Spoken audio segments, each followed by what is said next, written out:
Sal de aquí ahora mismo o llamo a la policía.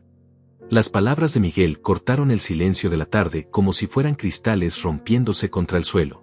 Mi propio hijo, parado en el umbral de la sala que yo mismo construí con estas manos arrugadas, me miraba con una frialdad que jamás pensé ver en sus ojos. A su lado, Alicia sonreía con esa ironía que tanto había aprendido a odiar en estos últimos meses. Una sonrisa que no llegaba a los ojos, calculada, cruel. Me quedé sentado en mi sillón desgastado, el mismo donde había visto crecer a este hombre que ahora me amenazaba. 72 años de vida me habían enseñado que las palabras más dolorosas siempre vienen de quienes más amamos. Pero también me habían enseñado algo más importante, que la paciencia y la observación son armas más poderosas que la ira. ¿Escuchaste lo que te dije, viejo? Miguel dio un paso hacia adelante, su voz más alta ahora, más agresiva. Alicia puso una mano en su brazo, no para calmarlo, sino para controlarlo. Conocía bien esa mirada. La había visto muchas veces cuando discutían en voz baja, pensando que yo no los escuchaba. Sin prisa, tomé mi teléfono celular del brazo del sillón. Mis dedos, aunque temblorosos, marcaron un número que conocía de memoria. Miguel frunció el ceño, confundido por mi calma. Alicia dejó de sonreír. «Doctor César», dije cuando la voz familiar contestó del otro lado. «Sí, soy Roberto Torres. ¿Puede proceder con la reintegración de posesión?» Una pausa. «Sí, doctor, es hora». El silencio que siguió fue ensordecedor. Miguel abrió la boca pero no salió sonido alguno.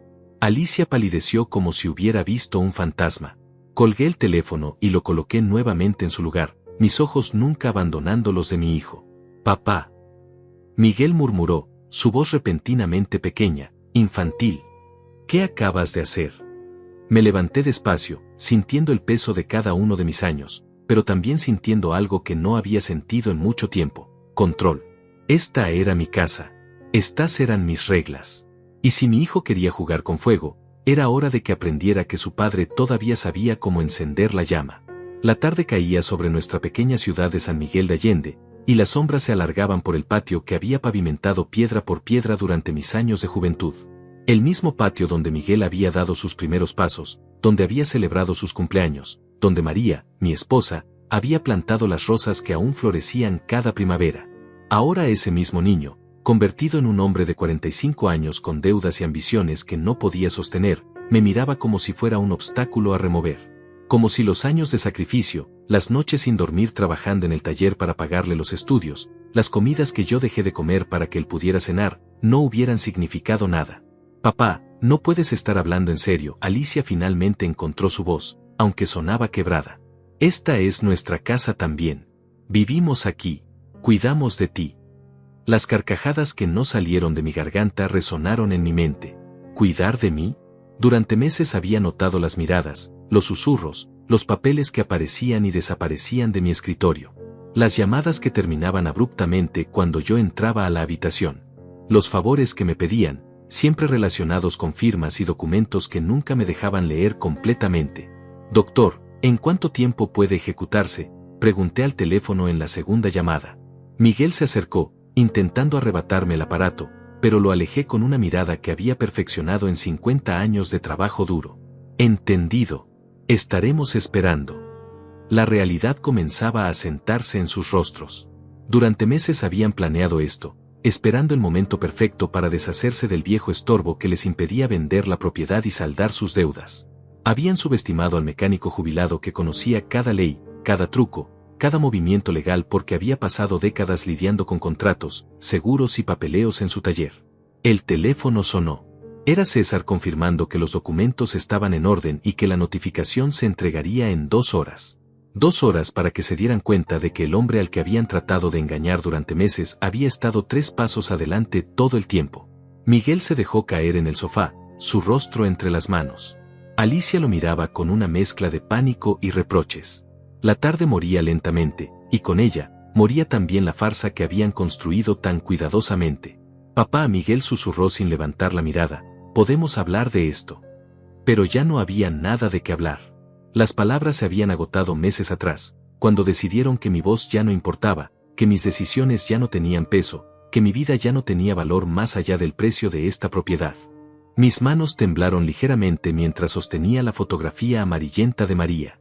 47 años habían pasado desde que posamos juntos frente a esta misma casa, cuando las paredes aún olían a cemento fresco y las ventanas recién instaladas reflejaban nuestros sueños de juventud. Ella llevaba ese vestido azul que tanto le gustaba, y yo tenía las manos manchadas de grasa porque había venido directo del taller para la foto. Vamos a llenar esta casa de risas, Roberto me había dicho ese día, su mano descansando sobre su vientre donde Miguel crecía sin que nosotros lo supiéramos aún. Vamos a ser tan felices que los vecinos van a sentir envidia. Y lo fuimos. Durante años lo fuimos. Recordé las madrugadas levantándome a las 5 para abrir el taller Torres, el negocio que había construido tornillo por tornillo, cliente por cliente. Las manos siempre sucias, la espalda siempre adolorida, pero el corazón lleno porque cada peso que ganaba era un ladrillo más en el futuro de mi familia. Miguel había nacido en esta casa, en la habitación que ahora él y Alicia ocupaban. María había insistido en que naciéramos aquí, en nuestro hogar, rodeado del amor que habíamos construido juntos. Yo había pintado las paredes de amarillo porque no sabíamos si sería niño o niña, y habíamos puesto música clásica durante todo el embarazo porque María creía que eso lo haría más inteligente. Papá, ¿por qué no puedes ser razonable? La voz de Miguel me sacó del recuerdo. Seguía sentado en el sofá, pero ahora me miraba con esa expresión que había heredado de su madre cuando quería convencerme de algo. La misma inclinación de cabeza, la misma sonrisa que no llegaba a los ojos. Pero esta vez no funcionaría. No después de lo que había descubierto. Cerré el álbum de fotografías y lo coloqué sobre la mesa de centro, justo donde siempre había estado. María solía hojearlo los domingos por la tarde, riéndose de lo jóvenes que nos veíamos, de lo ingenuos que éramos, de lo mucho que habíamos cambiado. ¿Recuerdas cuando te enseñé a manejar? Le pregunté a Miguel de repente. Su rostro se tensó, como si mis palabras fueran una trampa. Tenías 16 años y estabas tan nervioso que pusiste reversa en lugar de primera. Casi chocamos contra el portón. Papá, no es momento para. Tu madre se rió tanto ese día que se le salieron las lágrimas. Decía que eras igualito a mí cuando era joven. Torpe pero decidido. Mis ojos se llenaron de una tristeza que ya no intentaba ocultar. Ella estaría tan orgullosa de verte ahora. Alicia se movió incómoda en su lugar. Sabía que mis palabras tenían veneno, pero también tenían verdad. Y la verdad siempre dolía más. María había muerto hace 5 años, un martes por la mañana mientras regaba sus rosas. Un infarto silencioso que se la llevó mientras yo estaba en el taller, sin darme la oportunidad de despedirme, sin permitirme sostener su mano una última vez. Miguel había llorado en el funeral, pero después de eso, sus visitas se volvieron mecánicas, obligatorias, como si cumpliera con un deber más que con amor. Trabajé 48 años en ese taller, continué, mi voz más firme ahora. 48 años levantándome antes del amanecer, volviendo a casa cuando ya había oscurecido. ¿Sabes por qué lo hacía, Miguel? Él no respondió, pero Alicia puso una mano en su rodilla, como si le diera fuerzas para lo que venía. Lo hacía porque cada motor que reparaba, cada auto que arreglaba, era un día más de universidad para ti. Era un libro más, una oportunidad más, un futuro mejor del que yo había tenido. Me levanté despacio, sintiendo el peso de los años pero también la fuerza de las convicciones. Vendí mi camioneta para pagar tu carrera. Empeñé el reloj de mi padre para costear tu graduación. Tu madre cosía hasta las 2 de la mañana para que tuvieras ropa nueva cada semestre. El silencio llenó la habitación como agua estancada. Podía escuchar el tic-tac del reloj de pared que María había comprado en nuestro 10º aniversario, el mismo reloj que ahora marcaba los minutos que faltaban para que llegara la notificación. Y ahora, susurré, ahora quieres echarme de la casa que construí con estas manos para venderla y pagar tus deudas de juego. Miguel se puso pálido. Alicia abrió la boca para protestar, pero levané una mano que les indicó silencio. Creías que no me había dado cuenta, ¿verdad? Creías que el viejo Roberto ya no tenía ojos para ver, oídos para escuchar. Una sonrisa amarga cruzó mi rostro. Pero yo conocí a tu madre durante 50 años, Miguel. Aprendí a leer cada gesto, cada silencio, cada mentira envuelta en buenas intenciones. La tarde se oscurecía afuera, y las primeras luces de la calle comenzaban a encenderse. Pronto llegaría el doctor César con los papeles. Pronto terminaría esta farsa que había durado demasiado tiempo. La conversación había comenzado 3 meses atrás, en una tarde de domingo que ahora entendía había sido cuidadosamente planeada. Miguel y Alicia habían llegado con pastel de chocolate, mi favorito, y habían puesto esa sonrisa que reservaban para las ocasiones especiales. Alicia había preparado café en la cocina mientras Miguel se sentaba a mi lado, más cerca de lo que había estado en años. Papá, hemos estado pensando, había comenzado, su voz suave, casi tierna. Ya no deberías vivir solo en esta casa tan grande. Es demasiado trabajo para ti. Demasiada responsabilidad. Yo había seguido leyendo mi periódico, pero mis oídos estaban completamente atentos. En 72 años de vida había aprendido que las conversaciones más peligrosas siempre comenzaban con palabras dulces. Mira este lugar, Alicia había añadido, haciendo un gesto amplio con las manos. Es hermoso, papá Roberto, pero requiere mucho mantenimiento. El jardín, las goteras del techo, la instalación eléctrica que ya está vieja. Todo eso es muy estresante para una persona de tu edad. Habían estado observando la casa con ojos de tasador, no de familia. Yo lo había notado durante semanas, como Miguel medía las habitaciones con la mirada, como Alicia tomaba fotos para recordar los momentos familiares, como ambos preguntaban sobre las escrituras, los documentos, los papeles importantes que guardaba en mi escritorio. Nosotros podemos encargarnos de todo, Miguel había continuado, su mano posándose en mi hombro con una familiaridad forzada. Podemos vivir aquí y cuidarte como te mereces. Ya no tendrías que preocuparte por nada. Cocinaríamos para ti, nos encargaríamos de las cuentas, de las reparaciones, de todo. La palabra todo había resonado en mi mente como una campana de alarma. En mi experiencia, cuando alguien quería encargarse de todo, generalmente significaba que querían quitarte todo. Incluso podríamos renovar un poco, Alicia había añadido, sus ojos brillando con una emoción que ahora reconocía como avaricia.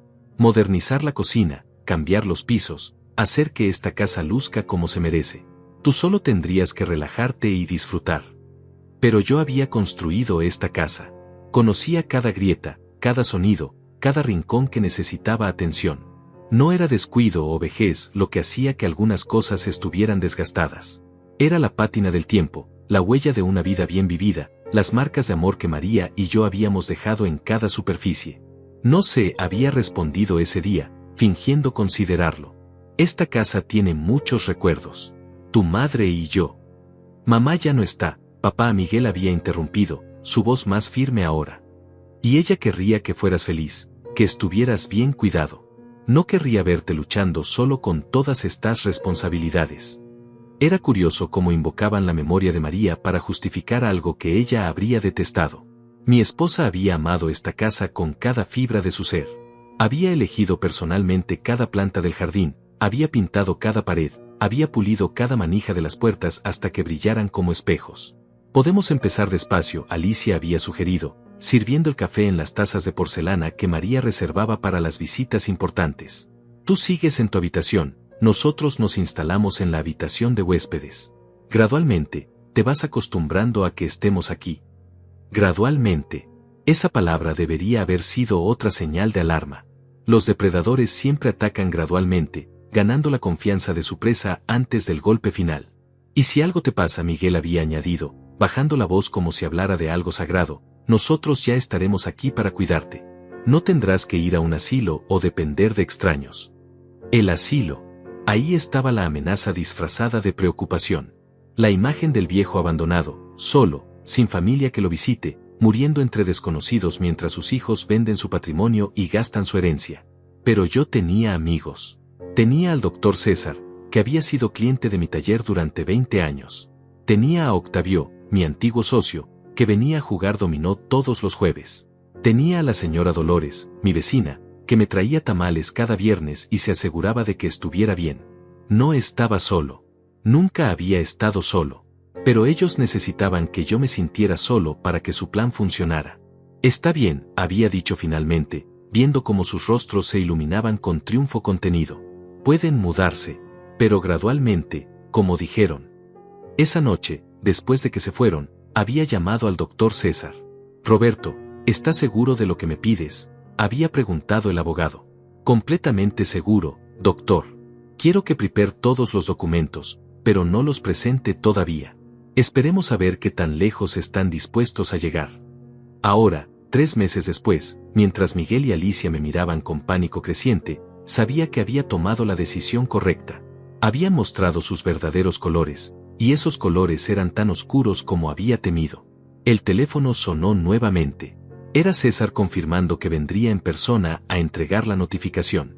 En 1 hora y media, esta pesadilla terminaría, y mi casa volvería a ser realmente mía. La primera semana después de que se mudaran había sido como caminar en arenas movedizas.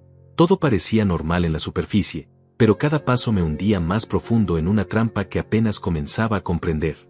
Miguel y Alicia habían llegado con sus maletas y sonrisas, transformando mi rutina de décadas en algo irreconocible. «Papá, déjanos preparar el desayuno», Alicia había dicho esa primera mañana, quitándome la cafetera de las manos con una suavidad que ocultaba firmeza. «Tú solo siéntate y relájate. Ya es hora de que te consientan un poco». Me había sentado en mi lugar habitual en la mesa de la cocina, el mismo lugar donde había desayunado durante 40 años, pero algo se sentía diferente. La silla ya no parecía mía. La mesa ya no era mi territorio. Había comenzado a sentirme como un huésped en mi propia casa. «El café está muy cargado», papá Miguel había comentado, probando la taza que Alicia me había servido. «El doctor dice que deberías reducir la cafeína. No es bueno para tu corazón a tu edad». ¿Cuándo había hablado Miguel con mi doctor? Yo no recordaba haberle dado permiso para hablar sobre mi salud con nadie. Pero cuando intenté preguntar, Alicia había cambiado el tema rápidamente, hablando sobre los planes para el jardín y cómo podrían mejorarlo. Las llaves habían sido lo siguiente. Una mañana desperté y las llaves de mi auto ya no estaban en el pequeño plato junto a la puerta, donde las había puesto cada noche durante los últimos 20 años. «¿Dónde están mis llaves?», había preguntado durante el desayuno. Miguel y Alicia habían intercambiado una de esas miradas que se habían vuelto demasiado frecuentes, esas miradas que hablaban un idioma secreto que yo no entendía. «Papá, hemos estado pensando», Miguel había comenzado, usando ese tono que había perfeccionado para sonar razonable. «Tal vez sea mejor que nosotros manejemos cuando necesites ir a algún lado. Tus reflejos ya no son los de antes, y no queremos que te pase algo». «Mis reflejos están perfectos», había protestado. «Manejo desde los 16 años sin un solo accidente». «Lo sabemos, papá, pero las cosas cambian. La vista, los reflejos, la concentración. Es normal a tu edad». Alicia había puesto una mano en mi brazo, ese gesto que parecía cariñoso pero que se sentía como una cadena. «Solo queremos protegerte». Protegerme. Esa palabra se había convertido en el justificante para todo. Protegerme del esfuerzo de cocinar. Protegerme del estrés de manejar. Protegerme de la responsabilidad de pagar las cuentas. Protegerme de tomar mis propias decisiones. El correo había sido siguiente. Un día me di cuenta de que ya no llegaba a mi buzón.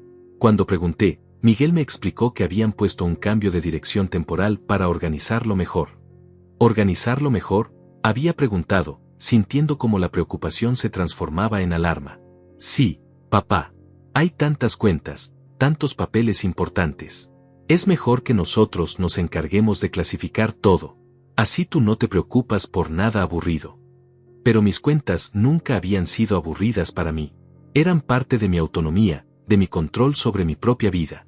Cada factura pagada era una confirmación de mi independencia, cada cheque firmado era una declaración de que aún tenía poder sobre mi destino. ¿Y mi pensión?, había preguntado, mi voz más tensa de lo que pretendía. «Tranquilo, papá. Todo se deposita en tu cuenta como siempre. Solo que ahora nosotros nos encargamos de que se pague todo a tiempo. Es más eficiente así». Eficiente. Otra palabra que había comenzado a odiar. Mi vida no necesitaba ser eficiente. Necesitaba ser mía. Las visitas habían sido el siguiente paso en su estrategia. Octavio había venido un jueves para nuestro dominó semanal, una tradición que habíamos mantenido durante 15 años. Pero cuando llegó, Alicia le había abierto la puerta con una sonrisa que no llegaba a sus ojos. «Ay, Octavio, qué pena. Roberto está descansando. El doctor dice que necesita más descanso últimamente. Tal vez otro día». Yo había escuchado la conversación desde mi habitación, donde había estado leyendo, perfectamente despierto y con ganas de ver a mi amigo. Pero cuando intenté levantarme para saludar a Octavio, Miguel había aparecido en la puerta. «Papá, no deberías levantarte tan rápido. Puedes marearte». «No estoy mareado», había protestado. «Mejor quédate descansando un rato más. Octavio ya se fue. Le dijimos que te llamaríamos cuando te sintieras mejor». Esa noche había intentado llamar a Octavio para explicarle, pero mi teléfono fijo no había dado tono. Miguel me había explicado que habían tenido problemas con la línea y que lo arreglarían pronto. Mientras tanto, puedes usar mi celular si necesitas hacer alguna llamada importante, había ofrecido Alicia. Pero ¿cómo podía explicarle a Octavio que mis propios hijos me mantenían prisionero en mi casa, usando el teléfono de la carcelera? Los medicamentos habían sido el paso final en su plan.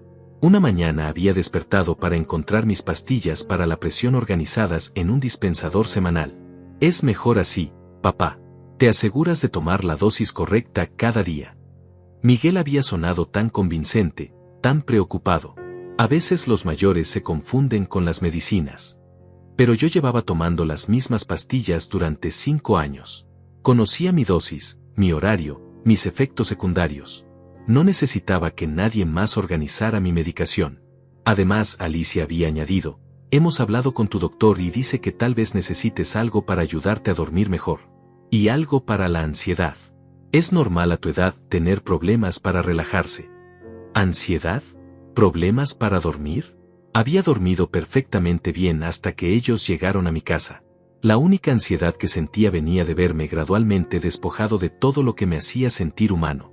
No necesito pastillas para dormir, había dicho firmemente. Papá, déjanos cuidarte. Es lo que mamá habría querido. Otra vez invocando a María. Otra vez usando su memoria como arma contra mí. Pero María nunca habría querido verme convertido en un fantasma en mi propia casa, dependiendo de otros para las decisiones más básicas, perdiendo pedazo por pedazo todo lo que me hacía ser quien era. Ahora, sentado en mi sillón mientras Miguel y Alicia me miraban con terror creciente, me daba cuenta de que habían calculado mal. Habían asumido que un hombre de 72 años sería fácil de manipular, fácil de controlar, fácil de despiar de su dignidad. Habían olvidado que este hombre de 72 años había construido un negocio de la nada, había criado una familia, había sobrevivido guerras, crisis económicas y pérdidas personales. Habían olvidado que la experiencia es el arma más poderosa que puede tener un hombre. El sonido de un auto deteniéndose frente a la casa rompió el silencio. Miguel se asomó por la ventana y palideció aún más. «Es un carro oficial», murmuró. «Sí», respondí calmadamente. «Es el doctor César. Viene a entregar una notificación». El timbre resonó por toda la casa como una campana de iglesia anunciando el final de una era. Miguel se había quedado paralizado junto a la ventana, viendo cómo el doctor César bajaba de su Mercedes negro con un portafolios de cuero en la mano. Alicia se mordía las uñas, un hábito nervioso que había desarrollado en las últimas semanas, como si su subconsciente hubiera sabido que este momento llegaría. «Buenas tardes, don Roberto». César entró con la autoridad de quien ha librado batallas legales durante 30 años. Su cabello gris perfectamente peinado y su traje impecable contrastaban con el ambiente de tensión que llenaba mi sala. «Señor Miguel, señora Alicia». Lo saludó con esa cortesía profesional que mantienen los abogados incluso cuando están a punto de destruir la vida de alguien. Miguel intentó sonreír, pero el resultado fue una mueca grotesca que solo evidenció su pánico. «Doctor César», Miguel se acercó con la mano extendida. «Qué gusto verlo. ¿A qué debemos el honor de su visita?» César no le estrechó la mano. En su lugar, abrió el portafolios y sacó un sobremanila grueso. El sonido del papel fue como un látigo en el silencio. «Vengo a entregar una notificación judicial», dijo con voz clara, mirando directamente a Miguel. «Proceso de reintegración de posesión número 2024-A785, promovido por el señor Roberto Torres Hernández contra Miguel Torres Morales y Alicia Vega de Torres». Alicia se dejó caer en el sofá como si las piernas no pudieran sostenerla más. Miguel tomó el sobre con manos temblorosas, sus ojos moviéndose rápidamente sobre las líneas escritas, tratando de procesar lo que estaba leyendo. «Papá», susurró sin levantar la vista del documento, «esto no puede ser real». «Es completamente real, hijo».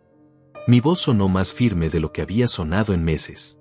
«Y es completamente legal». César se aclaró la garganta y comenzó a leer. «Por medio de la presente se notifica que tienen un plazo de 72 horas para desalojar voluntariamente la propiedad ubicada en calle de los Robles número 247, Colonia San Miguel, siendo propietario único y legítimo el señor Roberto Torres Hernández, según escritura pública número 1847 del Notario Público 23 de esta ciudad. Pero nosotros vivimos aquí». Alicia finalmente encontró su voz, aunque sonaba quebrada. «Hemos estado cuidando de él. Esta es nuestra casa también». Señora Vega, César la miró por encima de sus lentes, ustedes nunca han tenido derechos legales sobre esta propiedad. Han estado viviendo aquí por tolerancia del propietario, quien ahora revoca dicha tolerancia. Durante todo este intercambio, yo había permanecido sentado en mi sillón, observando cómo se desmoronaba el castillo de naipes que habían construido. Pero mi silencio no era pasivo. Era el silencio de quien ha planeado cada movimiento, de quien conoce el final de la partida antes de que los otros jugadores se den cuenta de que ya han perdido. Pero papá, Miguel se acercó a mí, el documento aún en sus manos. Podemos hablar de esto. Podemos arreglar cualquier malentendido. No hay malentendido, Miguel. Me levanté despacio, sintiendo como cada uno de mis 72 años se acomodaba en su lugar como piezas de un rompecabezas. Hay una revelación. César sonrió ligeramente. Conocía esta parte de la historia, la parte que Miguel y Alicia aún no sabían que yo sabía. Revelación. Alicia se puso de pie, su rostro transformándose de la preocupación a algo que se parecía más a la ira. ¿De qué estás hablando, Roberto? Era la primera vez en meses que me llamaba por mi nombre en lugar de papá Roberto. La máscara finalmente se había caído. Háblales de Octavio, le dije a César.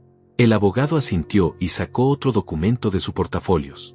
El señor Octavio Ramírez, antiguo socio comercial del señor Torres, ha proporcionado evidencia documentada de las conversaciones que ustedes mantuvieron con agentes inmobiliarios, en las cuales discutían la venta de esta propiedad una vez que lograran que el señor Torres firmara un poder notarial. El color desapareció completamente del rostro de Miguel. Alicia retrocedió como si hubiera visto una serpiente. También tenemos grabaciones, continué, mi voz ganando fuerza con cada palabra, de sus conversaciones telefónicas donde discutían cómo conseguir que yo firmara documentos sin leer el contenido completo. Grabaciones donde planeaban declararme incompetente mentalmente si no cooperaba. Eso no es cierto, Miguel balbuceó, pero su voz no tenía convicción. No es cierto. Saqué mi teléfono celular, el mismo que ellos pensaban que apenas sabía usar. ¿Quieres que reproduzca la conversación del martes pasado donde Alicia le dice a su hermana que, el viejo estorbo, pronto sería historia? Alicia abrió la boca pero no salió sonido alguno. Su rostro había pasado del pánico a algo que se parecía más al terror puro. O tal vez prefieres escuchar la conversación donde planean vender la casa por 2 millones de pesos para pagar tus deudas de juego en el casino de la ciudad.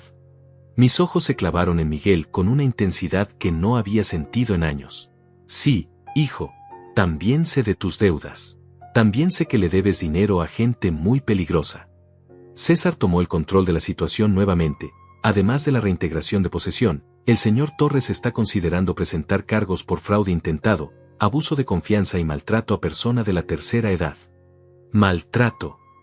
Miguel repitió la palabra como si no pudiera procesarla. Aislar a una persona de sus amigos, controlar su correspondencia, manipular su medicación, restringir su movilidad y libertad de decisión, enumeró César como si estuviera leyendo de un manual legal. Todo eso constituye maltrato según el Código Penal de este estado. La habitación se llenó de un silencio tan denso que podía cortarse. El reloj de pared seguía marcando los segundos, pero el tiempo parecía haberse detenido. Miguel miraba el documento en sus manos como si fuera una sentencia de muerte. Alicia se había sentado nuevamente, su rostro entre las manos. Tienen 72 horas, repetí, mi voz ahora completamente firme. 72 horas para sacar sus pertenencias y devolver todas las llaves. Después de eso, cualquier presencia en esta propiedad constituirá invasión de domicilio. Papá, por favor. Miguel finalmente levantó la vista, y por un momento vi al niño que había sido, al niño que solía correr hacia mí cuando llegaba del trabajo, al niño que me llamaba su héroe. No puede hacer esto. Somos familia. La familia no se traiciona, Miguel. Las palabras salieron de mi garganta como cristales rotos. La familia no miente. La familia no roba. La familia no planea deshacerse de quienes ama cuando se vuelven inconvenientes. César cerró su portafolios con un sonido seco. Mi trabajo aquí está terminado. Buenos días. Después de que se fue, los tres nos quedamos en un silencio que parecía eterno. Afuera, el mundo seguía girando, pero adentro de mi sala, 3 vidas acababan de cambiar para siempre. La noche que siguió a la notificación fue la más silenciosa que había vivido en mi casa en décadas. Miguel y Alicia se habían encerrado en su habitación después de la visita del doctor César, y yo podía escuchar sus voces elevándose en discusiones desesperadas que se filtraban a través de las paredes que yo mismo había construido. No intentaba escuchar, pero las palabras llegaban hasta mí como ecos de una pesadilla que finalmente tocaba a su fin. Me senté en mi escritorio de roble, el mismo donde había manejado las finanzas del taller durante 40 años, donde había firmado contratos importantes, donde había tomado decisiones que afectaron el destino de mi familia. Esta vez, las decisiones que tomaba serían igualmente trascendentales, pero por razones completamente diferentes. Abrí el cajón inferior derecho, aquel que había mantenido cerrado con llave durante los últimos 6 meses. Dentro estaba todo lo que necesitaba: copias de documentos, grabaciones, fotografías, recibos. La evidencia de una traición que había comenzado mucho antes de que ellos se mudaran a mi casa. La primera carpeta contenía los estados de cuenta bancarios que había estado monitoreando en secreto. Miguel había estado usando mi tarjeta de débito para hacer retiros pequeños pero frecuentes. 50 pesos aquí, 100 allá, cantidades tan mínimas que yo no las habría notado si no hubiera estado específicamente buscándolas. En 6 meses, había sustraído casi 15,000 pesos de mi cuenta. La segunda carpeta era aún más reveladora. Octavio había hecho un trabajo excepcional documentando las visitas de Miguel y Alicia a la inmobiliaria Torres Hermanos en el centro de la ciudad. Fotografías tomadas desde su auto, fechas, horas, incluso copias de los documentos que habían solicitado, avalúos de propiedad, estudios de mercado, análisis de zonificación. Todo lo necesario para vender una casa que no les pertenecía. Sabía que algo andaba mal cuando empezaron a preguntar sobre las escrituras, había dicho Octavio cuando me trajo la evidencia hace 2 semanas. Un hijo que se preocupa por el bienestar de su padre no necesita conocer el valor comercial exacto de la propiedad familiar. Octavio había sido más que mi socio en el taller. Había sido mi amigo, mi confidente, el hermano que nunca tuve. Cuando María murió, él había estado ahí. Cuando cerré el taller, él me había ayudado a organizar todo. Y cuando Miguel comenzó a comportarse de manera extraña, Octavio había sido el primero en notar las señales de alarma. Roberto, ese muchacho anda en problemas serios, me había advertido hace 3 meses. Luis, mi primo que trabaja en el casino, me dice que Miguel debe mucho dinero a gente que no acepta excusas. En ese momento había preferido no creerle.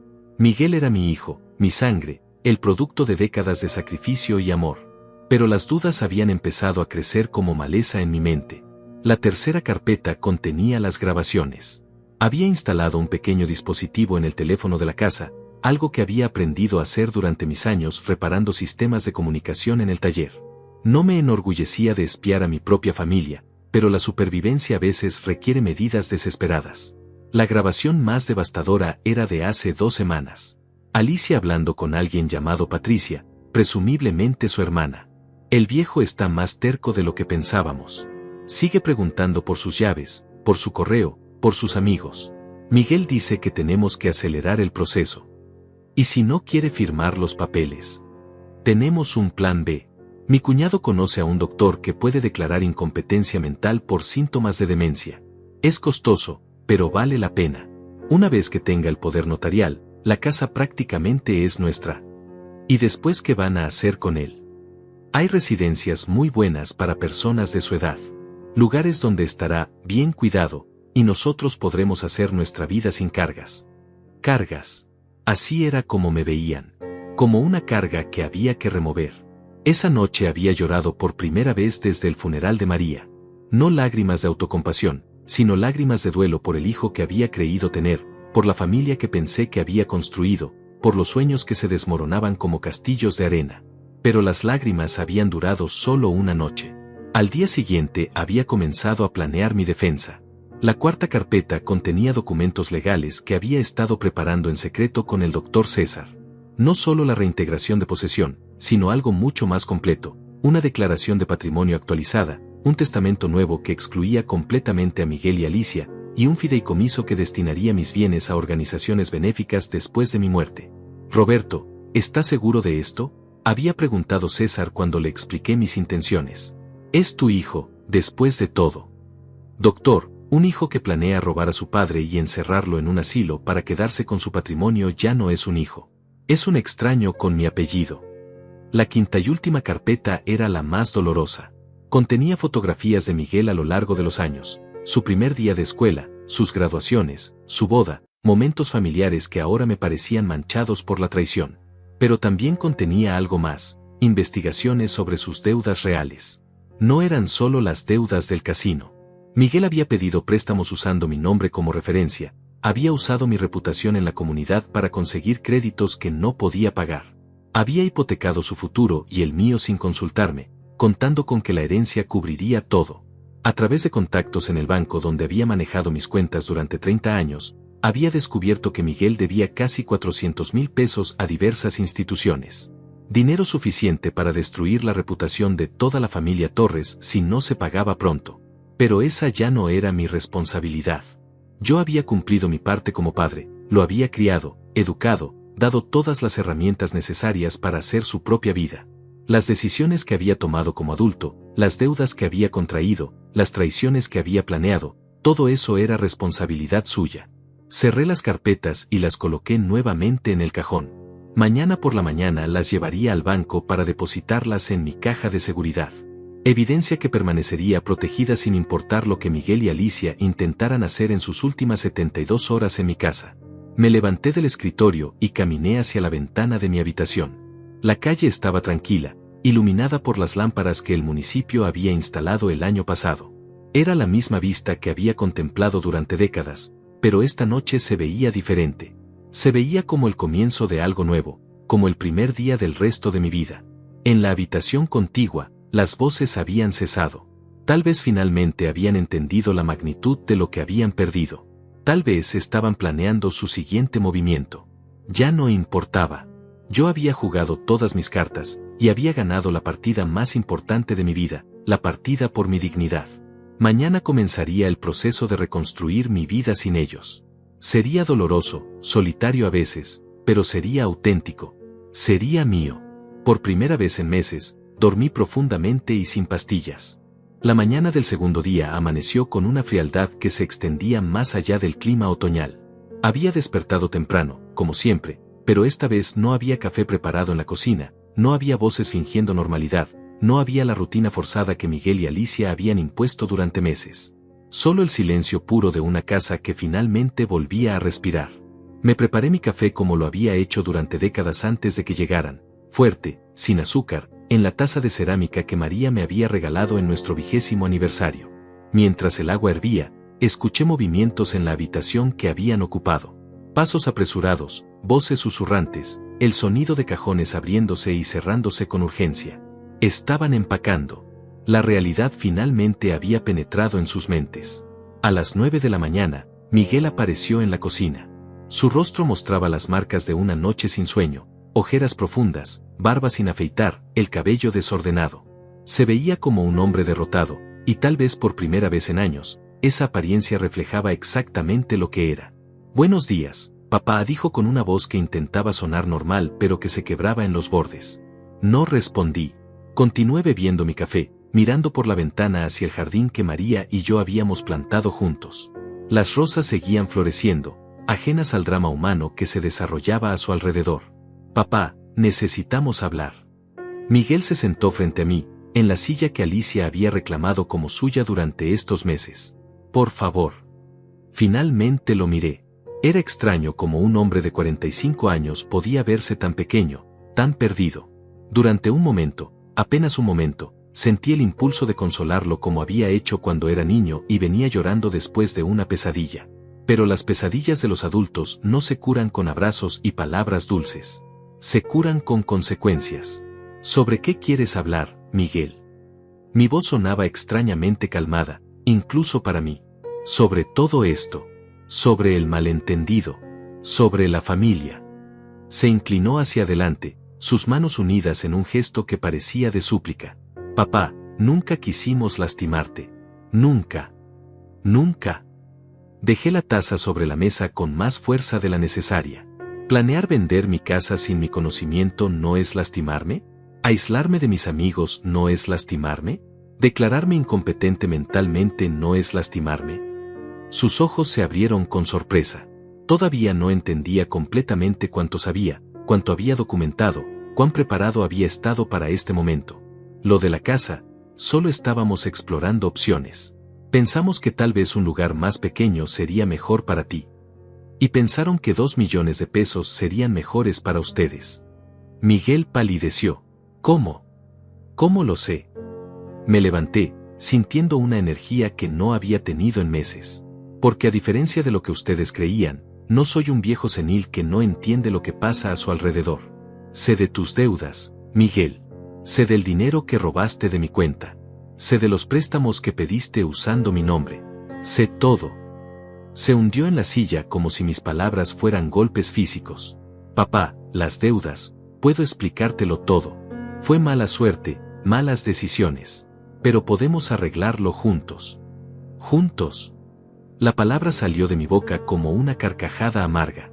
Como cuando planearon declararme incompetente si no cooperaba. Como cuando Alicia le dijo a su hermana que yo era una carga que había que remover.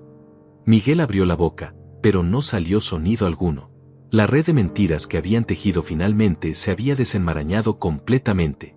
Papá, por favor, finalmente susurró. Somos familia. No, Miguel. Una familia se apoya, se protege, se ama. Lo que ustedes hicieron no tiene nada que ver con familia. Tiene que ver con codicia, con manipulación, con traición. Alicia apareció en el umbral de la cocina, cargando una maleta. Su rostro mostraba una mezcla de ira y desesperación que la hacía verse completamente diferente a la mujer dulce y preocupada que había interpretado durante meses. Roberto dijo, y su voz tenía un filo que nunca había mostrado antes. Espero que estés satisfecho con tu venganza. ¿Venganza? Me volví hacia ella, sintiendo como la ira subía por mi garganta como lava. ¿Proteger mi propia casa es venganza? ¿Defender mi dignidad es venganza? Nos estás echando a la calle. Nos estás destruyendo la vida por unos malentendidos. Los malentendidos no se planean durante meses, Alicia. Los malentendidos no involucran abogados para declarar incompetencia mental. Los malentendidos no incluyen conversaciones sobre deshacerse del viejo estorbo, punto. Su rostro cambió de color. Finalmente entendía que sus palabras privadas ya no eran privadas. ¿Escuchaste? Comenzó a decir. Escuché todo. Grabé todo.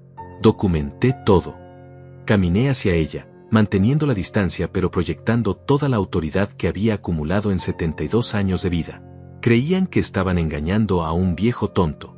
Se engañaron a sí mismos. Miguel se puso de pie abruptamente. Papá, todavía podemos arreglar esto. Podemos ir a terapia familiar. Podemos hablar con un mediador. No tienes que destruir nuestra relación por esto. Miguel, dije, mi voz ahora completamente firme. Nuestra relación se destruyó el día que decidiste que tu padre era un obstáculo para tus planes en lugar de una persona que merecía respeto. El timbre de la puerta interrumpió el tenso silencio. Miré mi reloj, las 10 de la mañana. Puntual como siempre. Debe ser Octavio, dije, caminando hacia la puerta. Le pedí que viniera a acompañarme mientras ustedes terminan de empacar. Abrí la puerta y ahí estaba mi viejo amigo, con su sonrisa tranquila y sus ojos que habían visto demasiado mundo como para sorprenderse por cualquier cosa. Buenos días, Roberto. ¿Cómo van las cosas? Van como tenían que ir, Octavio. Pasa, por favor. Octavio entró y saludó con un gesto cortés pero frío a Miguel y Alicia. No había hostilidad en su comportamiento, solo la distancia que se mantiene con personas que han perdido el derecho al respeto. ¿Necesitan ayuda para cargar algo al auto?, preguntó con la cortesía mecánica que se ofrece a extraños. No, gracias, Miguel respondió rápidamente. Podemos solos. Durante la siguiente hora, Octavio y yo nos sentamos en la sala mientras Miguel y Alicia llevaban sus pertenencias al auto. No hablamos mucho. No era necesario. Su presencia era suficiente para recordarme que no estaba solo, que había personas en mi vida que me valoraban por quien era, no por lo que podían obtener de mí. A las 11:30, Miguel apareció con la última maleta. Se detuvo en el umbral de la sala, mirándome con una expresión que mezclaba dolor, ira y algo que podría haber sido arrepentimiento. Papá, dijo, sé que no me vas a perdonar ahora, pero espero que algún día. Miguel, lo interrumpí, poniéndome de pie, algún día entenderás que lo que hice hoy no fue por venganza. Fue por justicia. Y tal vez, solo tal vez, eso te ayude a convertirte en el hombre que tu madre esperaba que fueras. Se quedó ahí por un momento más, como si esperara que yo cambiara de opinión, que corriera hacia él y le dijera que todo había sido una terrible equivocación. Pero los días de rescatar a Miguel de las consecuencias de sus propias decisiones habían terminado. Adiós, papá, susurró finalmente. Adiós, Miguel. La puerta se cerró con un sonido definitivo. Octavio y yo escuchamos el motor del auto encenderse, y luego el silencio gradual de alejarse por la calle. Me senté nuevamente en mi sillón, el que había sido mío durante décadas y que ahora volvía a serlo completamente. ¿Estás bien?, preguntó Octavio. Reflexioné sobre la pregunta. ¿Estaba bien? Había perdido a mi hijo, había expuesto la traición de mi familia, había elegido la soledad sobre la compañía venenosa. Sí, Octavio, respondí finalmente. Por primera vez en meses, estoy bien. 3 días después de que Miguel y Alicia abandonaran mi casa, el doctor César me llamó con noticias que no me sorprendieron pero que confirmaron la magnitud del desastre que habían creado alrededor de sus vidas. Su voz sonaba grave cuando me explicó lo que había descubierto en sus investigaciones. Roberto, la situación de tu hijo es peor de lo que pensábamos, comenzó sin preámbulos. Las deudas no son solo del casino. Ha estado involucrado en un esquema piramidal que colapsó la semana pasada. Perdió no solo su dinero, sino el dinero de varios inversionistas que confiaron en él. Me senté en mi escritorio, el mismo donde había planeado mi defensa durante meses. Afuera, la vida seguía su curso normal, niños yendo a la escuela, vecinos regando sus jardines, el cartero haciendo su ronda diaria. Todo parecía extraordinariamente pacífico después de la tormenta que había vivido en mi propia casa. ¿Qué tipo de consecuencias estamos hablando, doctor? Legales y financieras. Hay al menos 4 demandas civiles en su contra, y la fiscalía está considerando cargos criminales por fraude. El banco ya ejecutó la hipoteca de su departamento. Están viviendo en un hotel barato en las afueras de la ciudad. Una parte de mí, la parte que había sido padre durante 45 años, sintió una punzada de dolor al imaginar a Miguel y Alicia reducidos a una habitación de hotel, enfrentando las consecuencias de sus decisiones. Pero era un dolor distante, como el que se siente por un conocido que ha tenido mala suerte, no el dolor visceral que debería sentir un padre por su hijo. Hay más, Roberto. Alicia presentó una demanda contra ti ayer. Eso sí me sorprendió. ¿Una demanda? ¿Por qué motivo? Alega que la echaste de la casa sin causa justificada, que había un acuerdo verbal para que vivieran ahí permanentemente, y que tu decisión les causó daños emocionales y económicos. César hizo una pausa. Es una demanda sin fundamento legal, pero puede ser molesta. Me recosté en mi silla, casi riéndome de la audacia. Incluso después de ser expuestos, incluso después de que sus planes se habían desmoronado completamente, seguían tratando de extraer algo de la situación. ¿Qué necesita para defendernos de eso, doctor? Nada que no tengamos ya. Las grabaciones, los documentos, toda la evidencia que recopilaste. Cualquier juez que revise el caso verá inmediatamente que ellos fueron los agresores, no las víctimas. Esa tarde, Octavio vino a jugar dominó como habíamos hecho durante 15 años antes de que Miguel y Alicia interrumpieran nuestra rutina. Se sentó en su lugar habitual en la mesa de la cocina, barajando las fichas con la familiaridad de décadas de amistad. ¿Sabes algo de ellos?, me preguntó mientras repartía las fichas. César me contó que están en un hotel. Al parecer, las cosas han empeorado desde que se fueron. Octavio asintió gravemente. Mi primo Luis del casino me dice que Miguel debe dinero a gente muy seria. Gente que no acepta excusas ni planes de pago. Jugamos en silencio durante varios minutos, el familiar clic de las fichas llenando el espacio entre nosotros. Era un sonido reconfortante, un recordatorio de que algunas cosas permanecían constantes incluso cuando el mundo se tambaleaba. ¿Te arrepientes de algo?, preguntó Octavio de repente. Reflexioné sobre la pregunta mientras estudiaba mis fichas. Me arrepiento de no haber visto las señales antes. Me arrepiento de haber sido tan ingenuo. Pero no me arrepiento de haberlos echado. Era lo único que podía hacer para conservar mi dignidad. Algunas personas dirán que fuiste muy duro con tu propio hijo. Algunas personas no conocen toda la historia, respondí, colocando una ficha en la mesa. Y algunas personas confunden ser padre con ser víctima. Una semana después, la señora Dolores, mi vecina, tocó a mi puerta con una expresión preocupada en el rostro. Llevaba en las manos un periódico local que no había visto. Roberto, ¿has visto esto?, me preguntó, extendiéndome el diario abierto en la sección de noticias locales. El titular decía, empresario local arrestado por estafa piramidal. Debajo había una fotografía de Miguel siendo escoltado por policías, las manos esposadas detrás de la espalda. Su rostro mostraba una mezcla de vergüenza y desesperación que me resultó extrañamente familiar. Leí el artículo completo. Miguel había sido arrestado en el hotel donde se hospedaba, acusado de estafar a 14 inversionistas por un total de 1.2 millones de pesos. Los inversionistas eran gente trabajadora de nuestra comunidad, un maestro de primaria, una enfermera del hospital local, un mecánico como yo había sido, familias que habían confiado en el apellido Torres para invertir sus ahorros. ¿Sabías que esto iba a pasar?, preguntó Dolores, sentándose en mi sala. Sabía que tenía problemas financieros serios. No sabía que había arrastrado a tanta gente inocente. La gente está hablando, Roberto. Algunos dicen que debiste haberlo ayudado, que como padre tenías la responsabilidad de salvarlo de esto. Dolores había sido mi vecina durante 20 años.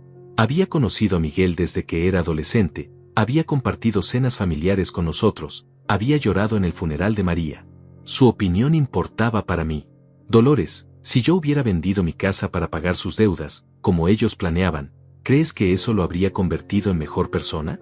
¿O simplemente habría aprendido que siempre habría alguien para rescatarlo de las consecuencias de sus decisiones?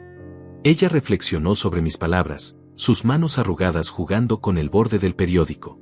Además, continué, cada peso que yo hubiera puesto para cubrir sus deudas habría sido un peso menos que esas familias podrían recuperar.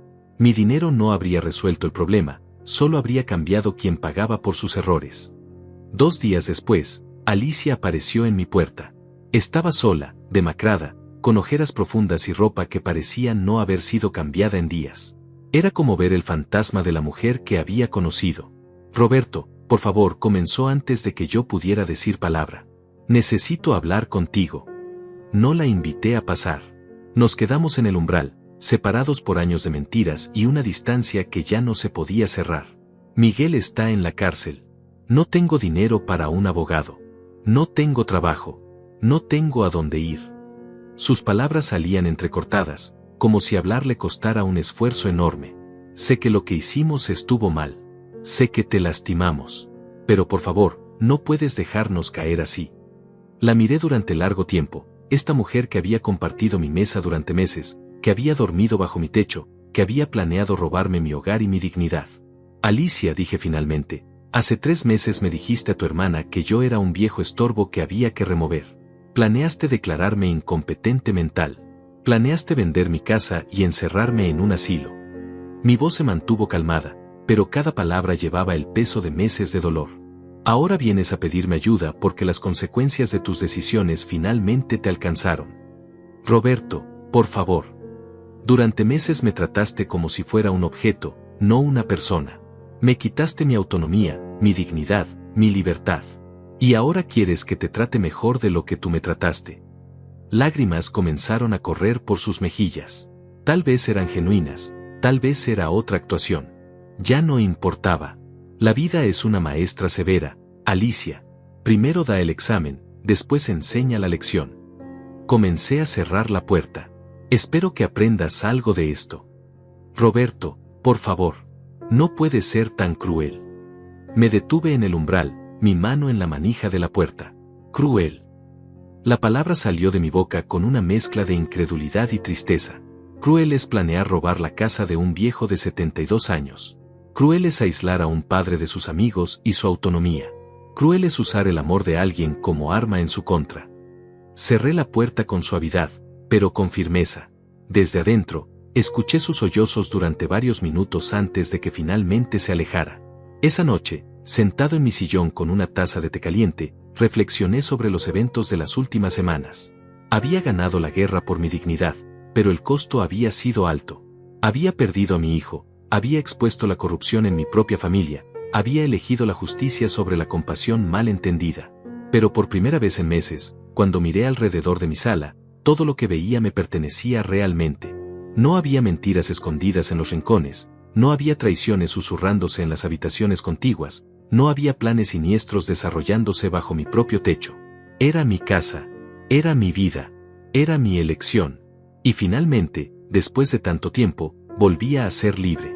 6 meses habían pasado desde que Miguel y Alicia abandonaron mi casa, y la primavera había llegado con una intensidad que no recordaba haber sentido en años. Las rosas de María florecían con un vigor renovado, como si también ellas hubieran estado esperando que la toxicidad abandonara el jardín para poder respirar libremente. Me despertaba cada mañana sin la sensación de caminar sobre arenas movedizas que había dominado mi vida durante tanto tiempo. Mi rutina había vuelto a ser mía: café fuerte a las 6 de la mañana, periódico leído completo sin interrupciones, conversaciones telefónicas con quien yo quisiera, cuando yo quisiera. El doctor César había visitado la semana anterior para informarme que la demanda de Alicia había sido desestimada completamente. El juez no solo había rechazado sus alegatos, sino que había ordenado que pagara las costas del proceso. La justicia, aunque lenta, finalmente había prevalecido. ¿Y Miguel?, había preguntado, aunque parte de mí no quería saber la respuesta. 6 años de prisión. Podría salir en 4 con buena conducta. César había pausado antes de continuar. Roberto, quiero que sepas que varios de los inversionistas estafados se han acercado a mí. Quieren agradecerte por no haber cubierto las deudas de Miguel. Dicen que si hubieras pagado, ellos nunca habrían recuperado nada. Esas palabras me habían traído una paz que no esperaba. Tal vez mi decisión había sido correcta no solo para mí, sino para todas las familias que habían sido víctimas de la ambición descontrolada de mi hijo. Octavio seguía viniendo a jugar dominó todos los jueves. Nuestra amistad se había fortalecido durante esta crisis, y ahora entendía el valor inestimable de tener personas en mi vida que me querían sin condiciones, sin agenda oculta, sin planes de beneficiarse de mi existencia. ¿Te sientes solo a veces?, me había preguntado hace un mes mientras barajaba las fichas. A veces, había respondido honestamente. Pero hay una diferencia enorme entre estar solo y estar traicionado. Prefiero la soledad honesta a la compañía venenosa. La señora Dolores había aumentado la frecuencia de sus visitas, trayéndome tamales los viernes y quedándose a conversar sobre la vida del barrio, los nietos, los cambios en la ciudad. Conversaciones simples, auténticas, sin segundas intenciones. Una tarde de abril, mientras regaba las rosas del jardín, escuché que alguien tocaba el portón. Al abrir, me encontré con una mujer joven de unos 30 años, acompañada de un niño de quizás 8 años que se escondía tímidamente detrás de ella. «¿Señor Roberto Torres?», preguntó con una sonrisa nerviosa. «Sí, soy yo. Mi nombre es Valeria Sánchez.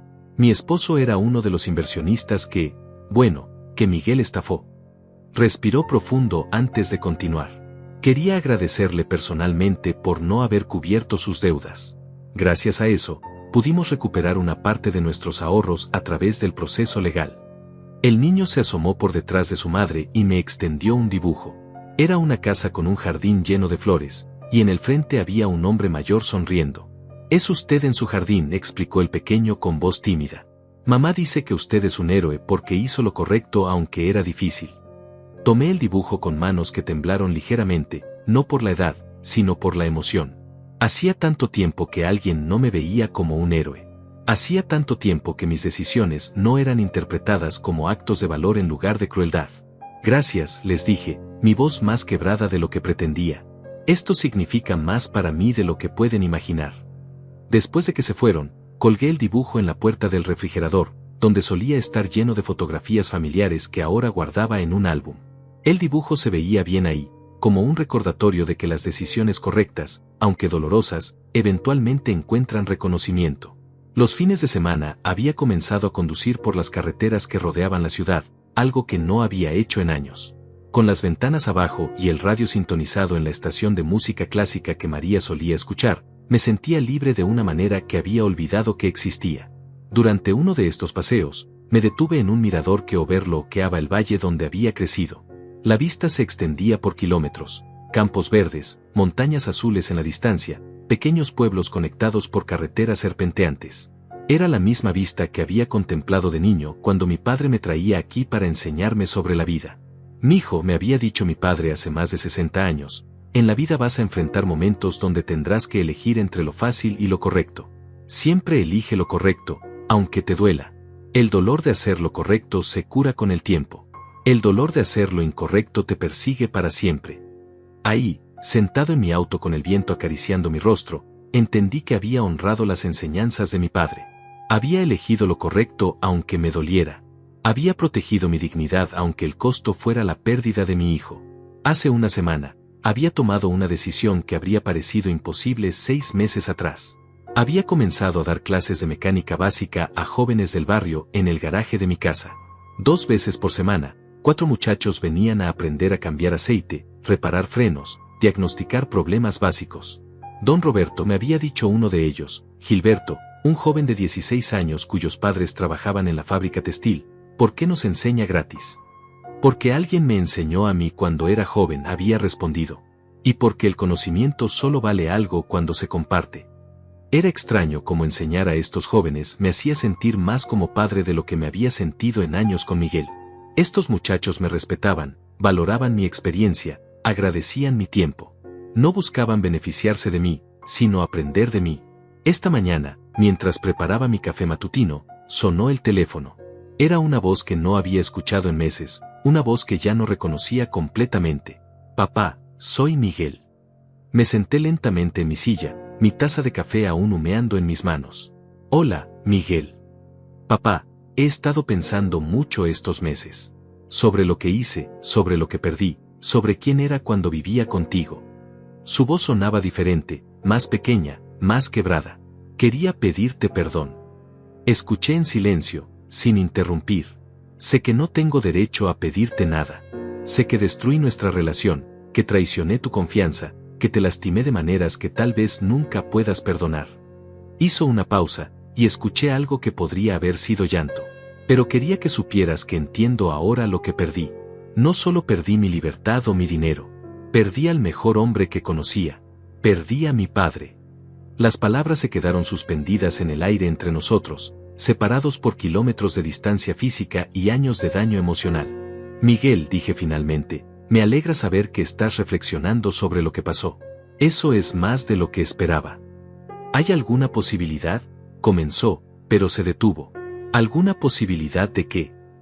De que algún día puedas perdonarme. No digo ahora. Sé que es demasiado pronto. Pero algún día, cuando salga de aquí, cuando haya demostrado que puedo ser diferente. Miré por la ventana hacia el jardín donde las rosas de María bailaban suavemente en la brisa matutina.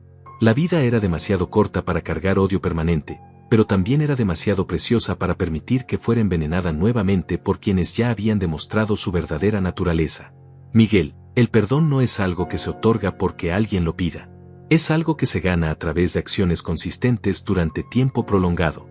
Pausé, eligiendo mis palabras cuidadosamente. Cuando salgas de prisión, si realmente has cambiado, si realmente te has convertido en el hombre que tu madre esperaba que fueras, tal vez podamos hablar. Gracias, papá. Eso es más de lo que merezco. Cuídate, Miguel. Tú también, papá. Te amo. Colgué el teléfono y me quedé sentado en silencio durante largo tiempo. Las palabras de Miguel habían tocado algo en mi corazón, pero no habían cambiado nada fundamental. El amor hacia un hijo no desaparece completamente, pero la confianza, una vez rota de manera tan completa, requiere años para reconstruirse, si es que alguna vez se puede reconstruir. Me levanté y salí al jardín. Era un día hermoso, lleno de posibilidades. Tenía clases que dar a los muchachos del barrio, dominó que jugar con Octavio, conversaciones que compartir con Dolores. Tenía una vida que vivir, una vida que finalmente era auténticamente mía.